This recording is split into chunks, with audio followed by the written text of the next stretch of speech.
Therefore, we demand the judiciary should expeditiously fix that case. In the same vein, for once, we would like also to applaud Wangadya, the Uganda Human Rights Commission, for once. Of course, she has always behaved in a very funny way, in the way she has managed the commission, totally oblivious of her mandate under the Constitution. Yes, it may be too late, but we have every reason to say, okay, thank you for waking up.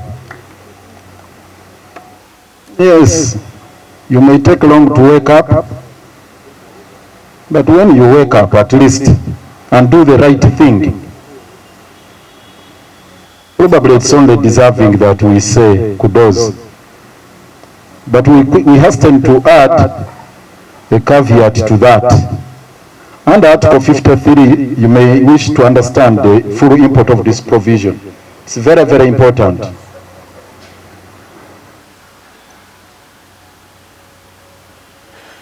Under Article 53, which clothes the Commission with the mandate to issue such orders, power of the Commission. In the performance of its functions, the Commission shall have the powers of a court. The Commission shall have powers of a court. A, to issue summons or other orders requiring the attendance of any person before the Commission and the production of any document or record relevant to any investigation by the Commission. B, to question any person in respect of any subject matter under investigation before the Commission. C, to require any person to disclose any information within his or her knowledge relevant to any investigation by the Commission. And D, to commit persons to contempt of its orders. That is Article 53, Clause 1. Clause 2, the Commission may, if satisfied that there has been an infringement of a human right, freedom, order, A, the release of a detained or restricted person, B, payment of compensation, and C, any other legal remedy or redress. Now, the Commission has taken one step for which we commend them. They have issued an order of release of Sebufu Edward, aka Eddie Mutwe, and of course others, because he was not picked alone, he was not kidnapped alone. There's Kunta Kinte, you know him very well, and another person. But now, our demand is twofold. Number one, this order should extend to all political prisoners who are incarcerated illegally. The order should be comprehensive. There are so many people hitherto being persecuted before the General Court Martial, and I'm using it deliberately, that term persecution deliberately, because they are not being prosecuted before the General Court Martial. We went to the Supreme Court. We won on the 31st of January, and the court unequivocally stated, please, that kangaroo court is dismantled, and therefore, if you have any pending charges against them, please transfer them to the ordinary civilian courts. To date, many political prisoners are still languishing in Chitalia, they are in Ruzira, many are in other detention centers without any trace, without being tried in civilian courts, in total disregard or violation of the Supreme Court order and the Constitution. So it's incumbent upon Justice Wangadya and her team at the Commission to invoke the same provision, extend this order to cover all political prisoners. We demand that. That is number one. Two, I have read this, the power of the Commission. In the performance of its function, the Commission shall have the powers of a court and to commit a person for contempt of its orders. We demand now that Muhoozi Kainerugaba has defied flagrantly, obdurately, stubbornly recalcitrantly this particular order, that he be summoned, be arrested, and held in contempt. That should be done immediately. If Justice Wangadya and her team are to be taken serious, that actually they meant what they said, and they believed in the orders they issued, and that the orders should be respected. I have a force of a court order. The order they issued has a force of court order under Article 53. If it is to be respected, and it is treated with the sanctity it deserves, then today Justice Wangadya should issue a warrant of arrest against General Muhoozi for contempt of a court order. I call it a court order because that's what the Constitution says, that it has a force of a court order. It is equivalent to a court order. Otherwise, if this does not happen, then it will be treated as a mockery. Actually, the commission will be subjected to ridicule, which will be irreparable. Already it has been suffering a crisis of confidence, a credibility crisis, and it is just struggling to regain its image. So we demand that if they meant well, if indeed they meant that they were serious, they should cause the arrest and prosecution of General Muhoozi. What happened to Aaron Chiza? He was arrested for contempt of a general court martial. Aaron Chiza, you remember the way he was picked? For him was not even given the luxury, the latitude of getting summons, warnings. Because for the case of Muhoozi, they said, please release, or else you may be held in contempt. For the case of Aaron Chiza, it never happened. First military men there just pounced on him, hounded him, dragged him around, tortured him, and eventually he was taken to Chitalia, where he spent months on account of contempt. Muhoozi may not be subjected to the same humiliation, but a warrant of arrest should issue if we were to take this serious. The other thing about human rights, again, the continued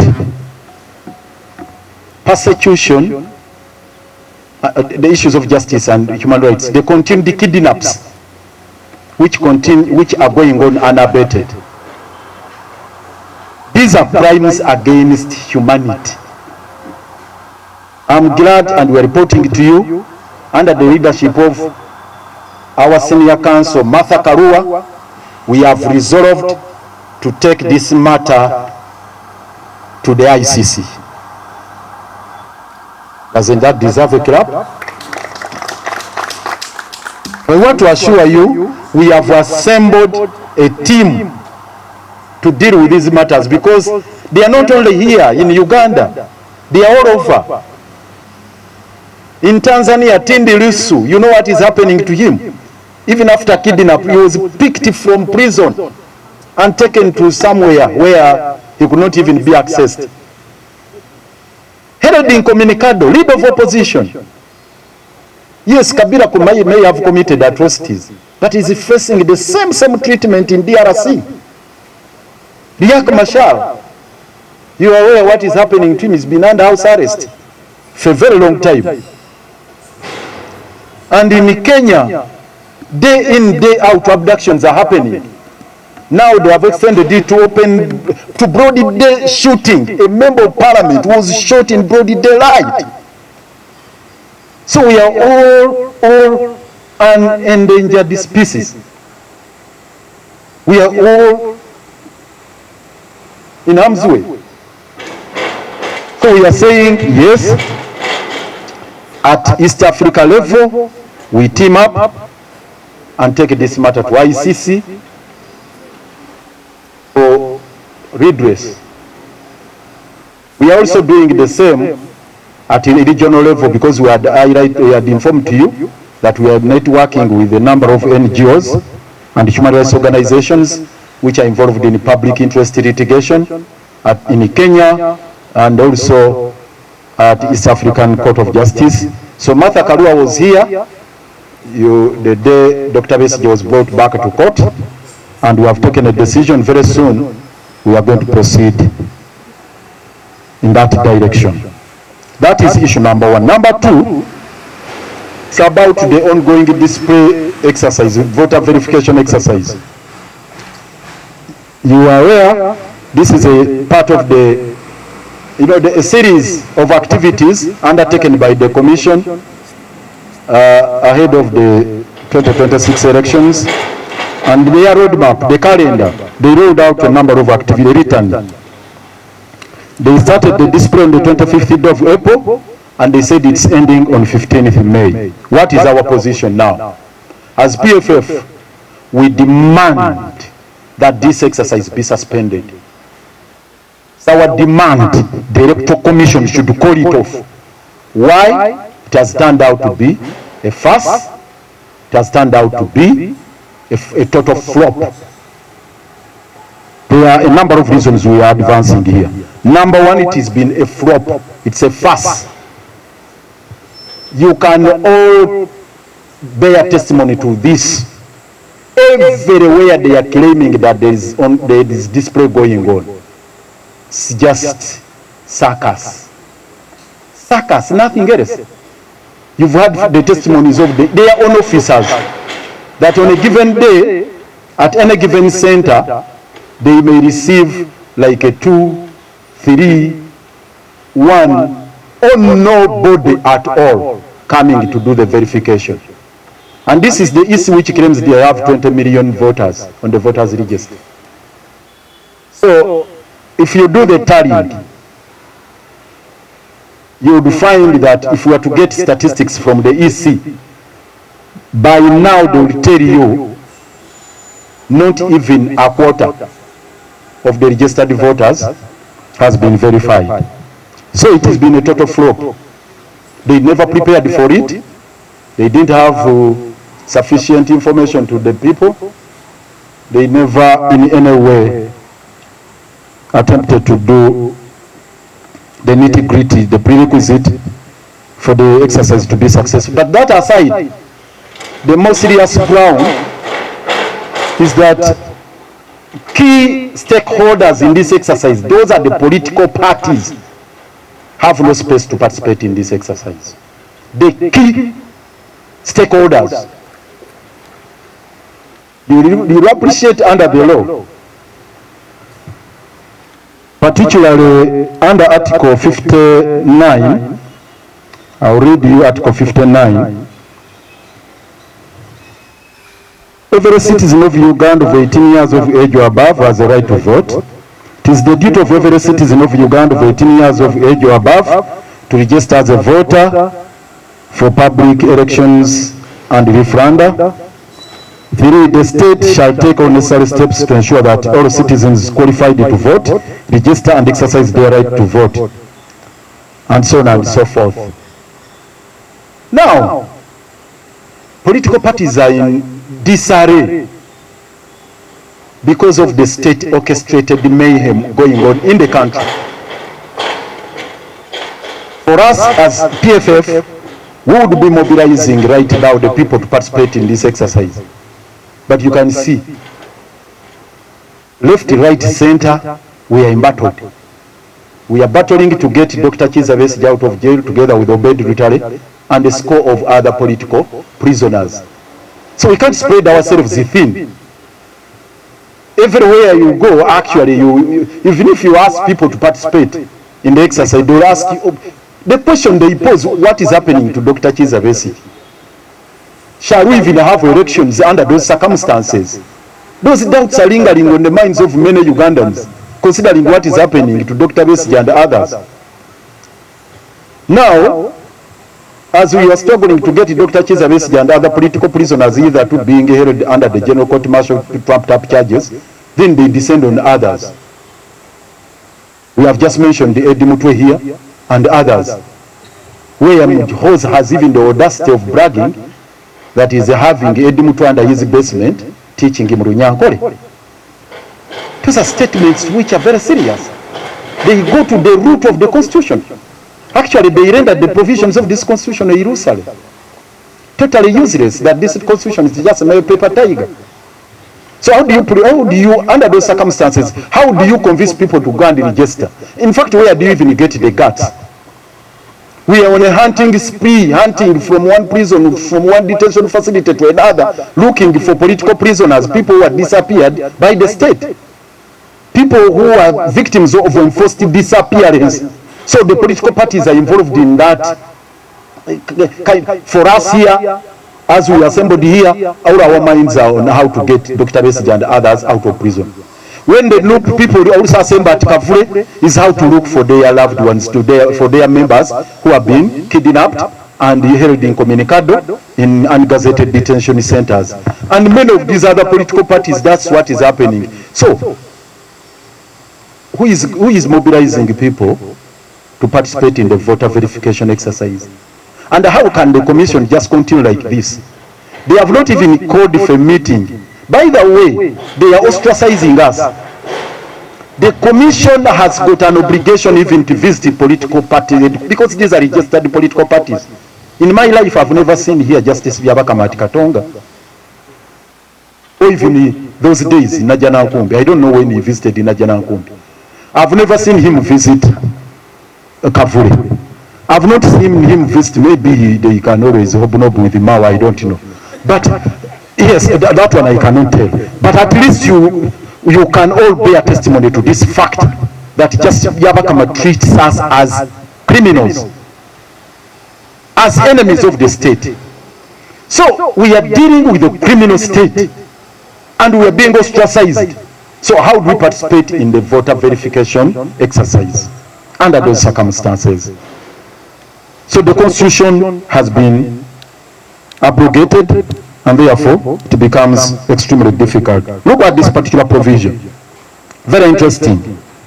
You know what happens when recommendations are made to flag out the names from the register? When they are flagging out the names from the register, the recommendations go to the returning officer, and once they go to the returning officer, under section 26 of the EC Act, the next stage would be to establish the parish tribunals. Who has the mandate? At least when I was Shadow Attorney General, we moved an amendment. In those days, it would be the LC2 to constitute themselves into election tribunals. But now we moved an amendment and said we need to involve some independent authority in constituting these commissions, these tribunals. That's how we came up with the provision requiring that the tribunals shall be established by either chief magistrate or magistrate grade 1 of a given electoral magisterial area designated by the chief magistrate himself. Or G1 grade 1, it can be the chief magistrate himself or a G1 designated by the chief magistrate for a particular locality. That is the requirement. Now section 26 goes ahead to say this. The magistrate, the chief magistrate or magistrate shall not constitute those tribunals without consulting registered political parties. In other words, okay, it's not couched in those terms, I'm paraphrasing. It says they will constitute the tribunals in consultation with the political parties. Now here we are. The political parties are embattled. They are in disarray. They are running in all sorts of directions looking for their members who have been kidnapped. Now the EC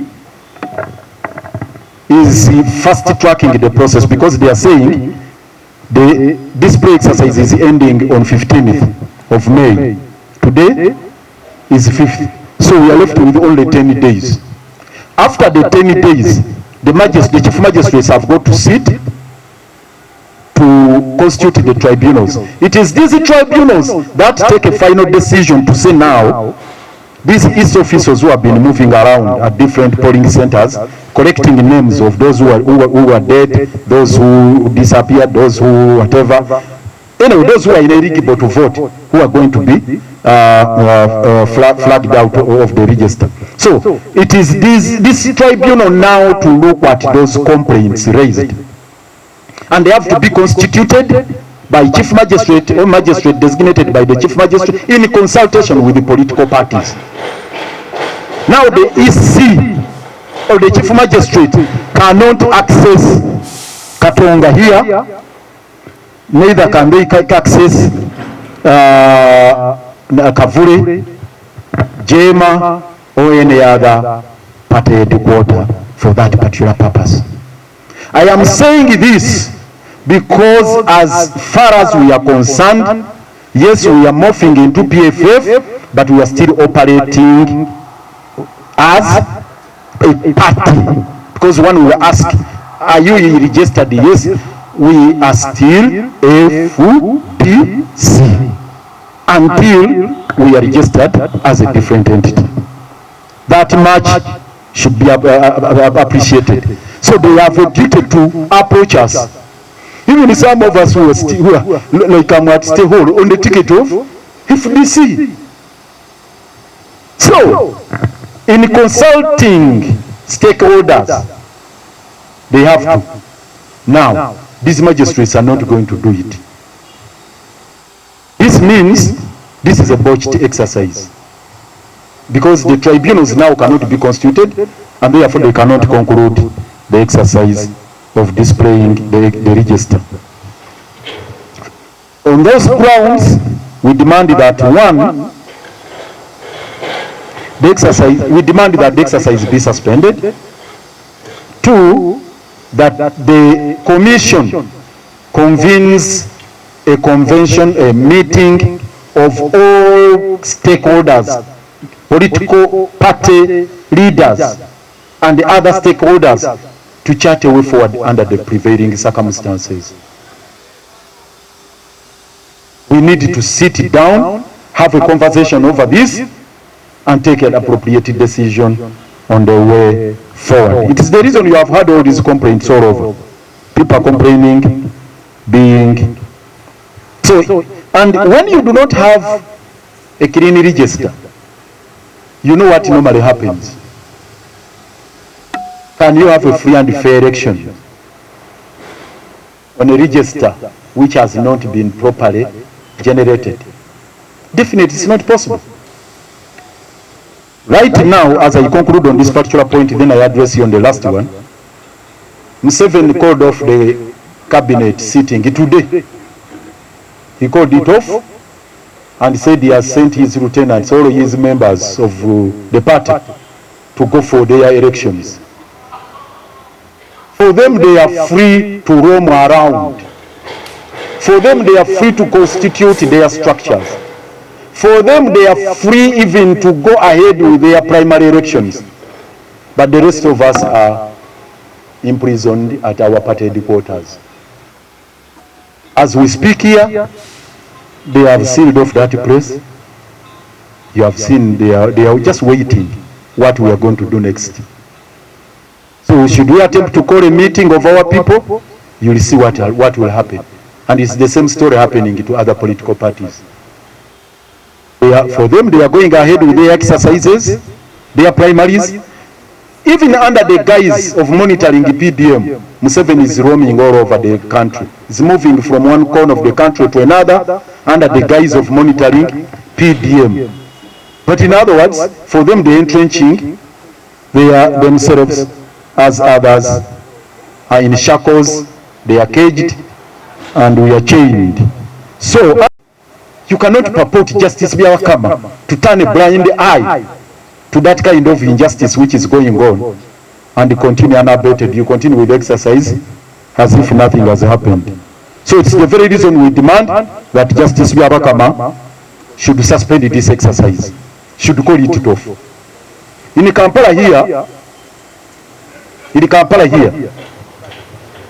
people, individuals who had expressed interest, because parties hold the primaries. And they pin up posters when you are going into primaries. You've seen it happen with the political parties, including NRM. Now people are pinning up posters, they are being pulled down under very, very suspicious circumstances.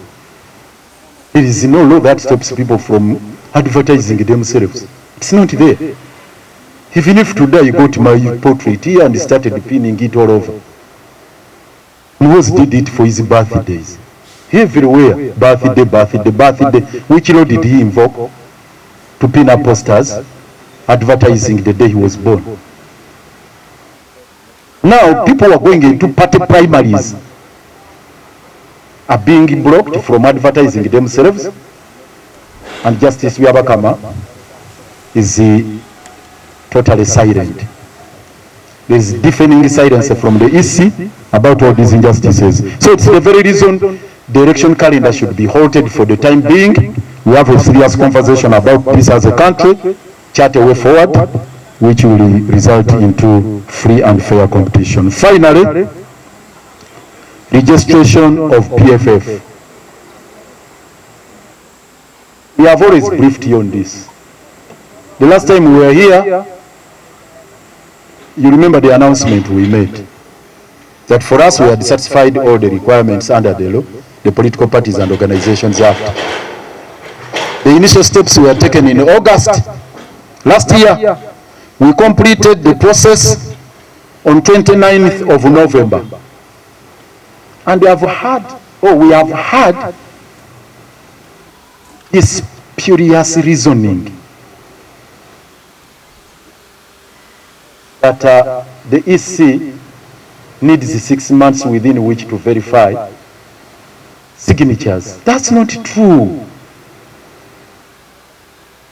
That's not true. Yes, in as much as Section 7 and 8 of the Political Parties and Organizations Act provide for that period, that if the EC is in doubt about the particulars of the subscribers, they have a discretion to do some double check, some background check, and establish whether actually they are authentic. But it's not mandatory. This is what we wanted to make clear. Verification is not mandatory, it is discretional. They may verify or may not. Where there is doubt, they may verify. But how can you doubt documents submitted from Katonga? The most credible people you'll ever get in this country are based here. Anything, for example, I don't know, Justice Byabakama and the team should be honest with themselves. Can you doubt any document authenticated by Dr. Kiza Besigye? Dr. Besigye gets a document and said, yes, I have cleared this, it should proceed to the next stage. It's as good as collateral for a bank loan. I'm telling you. That one given to you by Dr. Kiza Besigye. Anywhere. Who has sent this? Dr. Kiza Besigye. They don't need to scrutinize. They say, oh yes. How can you take all this time verifying documents that had been authenticated by Dr. Kiza Besigye before he was even arrested? No, I'll talk about our elder, our patriarch here. I'll not speak about my modesty forbids. So, that is an insult to us in the first place. If they were to exercise their discretion, it should be about Kwara people. People who are known for their criminal record. They are those who have criminal record, fraudsters.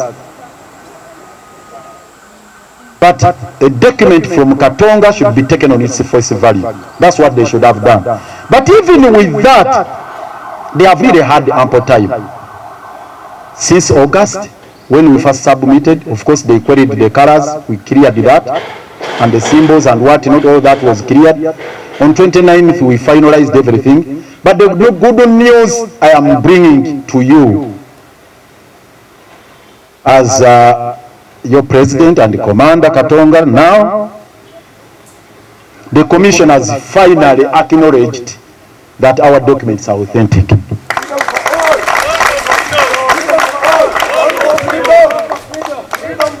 The team that last visited the headquarters of the EC, Kennedy Okera and others are here to ascertain whatever query they wanted. They said, we are done with everything that we required to verify. That's what they said. And for the record, they said the law requires 2/3 of the signatures from all the districts in the country. That is the threshold of 97 districts. That is the minimum. By the time they made this proclamation last week, they had verified 101 districts and confirmed and certified that all the signatures are authentic. So we have overshot, we have even surpassed the threshold of 97. So all we are waiting for now is to get our certificate. So all those doubting Thomases, you know, people have been doubting. You get calls here, shall we be registered? And those who are still oscillating from Katonga, wherever they are trying to look for where to hide, to where to take refugee, please, your home is Katonga. Come. Very soon we shall be brandishing the certificate and we shall be brandishing our registration number. See, some people were mocking us that how do you go to city exams without a center number, that you never give the center number. So the assurance we are giving you, we have beaten all the odds, we have jumped all the hurdles, we are now just on the finishing line of getting our registration number. And on that note, we are calling you, all the promoters, to assemble here on the 12th day of May. Today is the 5th. 12th, that is Monday next week, at exactly 9. We work out the modalities of taking another step after getting our certificate. I'm assuring you, hopefully by that time, the EC will have given us this. Even if they are yet to give it to us. On 12th, we are rolling out a new program. 12th, a new program is going to be rolled out in line with our agenda, which you know of, which is embodied within all the instruments that constitute the platform called the PFF. So we agreed on a number of interventions that we are going to make. So on 12th, please tell everyone, whoever is not here, those who had the doubts, that now we are good to go. 12th, we are going to assemble here and make a very big announcement. A big announcement. A very big announcement. On 12th, that is just a 1 week away. So come here, please, to Simbude, for God and my country.